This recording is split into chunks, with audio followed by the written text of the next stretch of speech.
ಅಸ್ಸಲಾಮು ಅಲೈಕುಂ ವರಹಮತುಲ್ಲಾಹಿ ವಬರಕಾತು.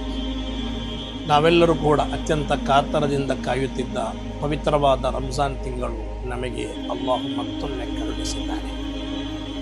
ನಾವು ಬದಲಾಗಲು ಬೇಕಾಗಿ, ಮಾಡಿದ ತಪ್ಪುಗಳಿಗೆ ಅಲ್ಲಾಹನೊಂದಿಗೆ ಪ್ರಾಯಶ್ಚಿತವನ್ನು ಬೇಡಲು ಬೇಕಾಗಿ, ನಮ್ಮನ್ನು ಶುದ್ಧಿಗೊಳಿಸಲು ಬೇಕಾಗಿ ಅಲ್ಲಾಹು ಕೊಟ್ಟಿರುವ ಅತ್ಯಂತ ಅನುಗ್ರಹೀತ ಬರಕತ್ತಾದ ಒಂದು ತಿಂಗಳಾಗಿದೆ ಬಂದಿರುವುದು. ಈ ತಿಂಗಳನ್ನು ಈಮಾನಿರುವ ಪ್ರತಿಯೊಬ್ಬ ಮನುಷ್ಯರು ಕೂಡ ಸದುಪಯೋಗಪಡಿಸಬೇಕು. ಕೇವಲ ಬೆಳಿಗ್ಗೆಯಿಂದ ಸಾಯಂಕಾಲದವರೆಗೆ ಹಸಿದು ಕುಳಿತ ಕಾರಣದಿಂದ ಮಾತ್ರ ರಂಜಾನ್ ಆಗುವುದಿಲ್ಲ, ಅಥವಾ ಇದು ಕೇವಲ ಒಂದು ತಿಂಗಳ ನಾಟಕವಾಗಿ ಮಾತ್ರ ಇದು ಹೋಗಬಾರದು. ಬದಲಾಗಿ ಜೀವನ ಪರ್ಯಂತ ಅಲ್ಲಾಹನ ಸಾಮೀಪ್ಯವನ್ನು ಕರಗತ ಮಾಡಲು, ಆಖಿರತಿನಲ್ಲಿ ಸ್ವರ್ಗ ಲಭಿಸಲು ಈ ತಿಂಗಳು ಕಾರಣವಾಗಬೇಕಾದರೆ ಈ ಒಂದು ತಿಂಗಳು ನಾನು ಸರಿಯಾಗಿರ್ತೇನೆ, ನಂತರ ನೋಡುವ ಎಂಬ ರೀತಿಯಲ್ಲ ಈ ತಿಂಗಳನ್ನು ಬರಮಾಡಿಕೊಳ್ಳಬೇಕಾಗಿರುವುದು. ಈ ರಂಜಾನ್ ನಮಗೆ ಪ್ರತಿಜ್ಞೆ ಮಾಡುವ ತಿಂಗಳಾಗಿರಬೇಕು. ಇನ್ನು ಮುಂದೆ ನನ್ನ ನಾಲಿಗೆ, ನನ್ನ ಕಣ್ಣು, ನನ್ನ ಕಿವಿ, ಕೈಕಾಲುಗಳು, ಶರೀರ, ನನ್ನ ಸ್ವಭಾವ ಗುಣಗಳು ಪ್ರತಿಯೊಂದು ಕೂಡ ಶುದ್ಧಿಗೊಳಿಸಲು ನಾನು ಈ ತಿಂಗಳ ಮೂಲಕ ತಯಾರಾಗಬೇಕು. ಆಗ ಮಾತ್ರವೇ ಈ ತಿಂಗಳು ಫಲಪ್ರದವಾಗಲು ಸಾಧ್ಯ. ಜೊತೆಗೆ ಶಹರು ರಮಲಾನಲ್ಲದಿ ಉನ್ಸಿಲ ಫೀಹಿಲ್ ಕುರ್ಆನ್, ಇದು ಕುರ್ಆನಿನ ತಿಂಗಳಾಗಿದೆ. ಧಾರಾಳವಾಗಿ ಕುರ್ಆನ್ ಓದಲು, ಕುರ್ಆನ್ ನೋಡಲು, ಕುರ್ಆನ್ ಕೇಳಲು, ಕುರ್ಆನ್ ಬಗ್ಗೆ ಕಲಿಯಲು ಬೇಕಾಗಿ ಈ ಸಮಯವನ್ನು ನಾವು ಉಪಯೋಗಿಸಿಕೊಳ್ಬೇಕು.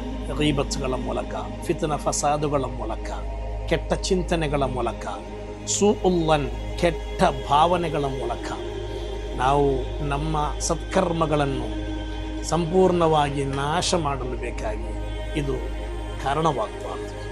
ಸೋಷಿಯಲ್ ಮೀಡಿಯಾಗಳು ಸಕ್ರಿಯಗೊಂಡಿರುವ ಈ ಕಾಲಘಟ್ಟದಲ್ಲಿ ಹರಾಮಿಗೆ ಬೇಕಾಗಿ ನನ್ನ ಮನಸ್ಸು, ನನ್ನ ಕೈಕಾಲುಗಳು, ನನ್ನ ಶರೀರ, ನನ್ನ ಚಿಂತನೆಗಳನ್ನು ನಾನು ಬಿಟ್ಟುಕೊಟ್ಟು ನಾಶವಾಗುವುದಕ್ಕೆ ಬದಲಾಗಿ ನಾವೆಲ್ಲರೂ ಕೂಡ ಅಲ್ಲಾಹನ ದೀನಿಗಾಗಿ ಖಿದ್ಮತ್ ಮಾಡಬೇಕು. SSFನ ಕಾರ್ಯಕರ್ತರು, ಸಂಘಟನೆಯ ಖಿದ್ಮತ್ ಎಂಬುದು ಅತ್ಯಂತ ದೊಡ್ಡ ಇಬಾದತ್ತಾಗಿದೆ. ಇಖ್ಲಾಸನೊಂದಿಗೆ ಅಲ್ಲಾಹನಿಗೆ ಬೇಕಾಗಿ ಮಾತ್ರ, ಅಲ್ಲಾಹನ ದೀನಿಗೆ ಬೇಕಾಗಿ ಖಿದ್ಮತ್ ಮಾಡಲಿಕ್ಕೆ ನಾವು ಯಾವತ್ತೂ ಕೂಡ ತಯಾರಾಗಿರಬೇಕು. ಎಲ್ಲ ಸಂದರ್ಭಗಳಲ್ಲೂ ಕೂಡ ನಾವು ಈ ಖಿದ್ಮತ್, ಈ ಸಂಘಟನಾ ಕಾರ್ಯಾಚರಣೆ ಅದೊಂದು ಇಬಾದತ್ತಾಗಿ ಕಂಡು ನಾವು ಆ ರೀತಿಯಲ್ಲಿ ಖಿದ್ಮತ್ ಮಾಡಲಿಕ್ಕೆ ಬೇಕಾಗಿ ಈ ಸಮಯವನ್ನು ವಿನಿಯೋಗಿಸಬೇಕು.